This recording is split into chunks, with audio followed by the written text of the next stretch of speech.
ತನ್ನ ಗೆಳತಿಯೊಂದಿಗೆ ಇರುವ ಖಾಸಗಿ ವಿಡಿಯೋವನ್ನು ಸೋರಿಕೆ ಮಾಡುವುದಕ್ಕೆ ಸ್ನೇಹಿತರು ಬೆದರಿಕೆ ಹಾಕಿದ ಹಿನ್ನೆಲೆ ಮನನೊಂದಿರುವಂತಹ ಯುವಕನೊಬ್ಬ ಲಾಡ್ಜ್ನಲ್ಲಿ ನೇಣು ಬಿಗಿದುಕೊಂಡು ಆತ್ಮಹತ್ಯೆ ಮಾಡಿಕೊಂಡಿರುವ ದುರಂತ ಘಟನೆ ಗುರುವಾರ ಸಂಜೆ ಬೆಳ್ಮನ್ನ ಖಾಸಗಿ ಲಾಡ್ಜ್ ಒಂದರಲ್ಲಿ ನಡೆದಿದೆ.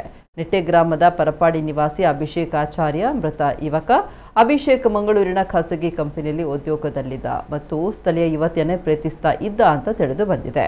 ಅವರ ಸಂಬಂಧ ದೈಹಿಕ ಅನ್ಯೋನ್ಯತೆಗೆ ಮುಂದುವರೆದಿತ್ತು. ಅಭಿಷೇಕ್ ಅವರ ಸ್ನೇಹಿತರು ಈ ಸಂಬಂಧದ ಬಗ್ಗೆ ತಿಳಿದುಕೊಂಡು ಖಾಸಗಿ ವಿಡಿಯೋವನ್ನು ವೈರಲ್ ಮಾಡುವುದಾಗಿ ಬೆದರಿಕೆ ಹಾಕಿದ್ದಾರೆ ಎಂಬ ಆರೋಪ ಕೇಳಿಬಂದಿದೆ.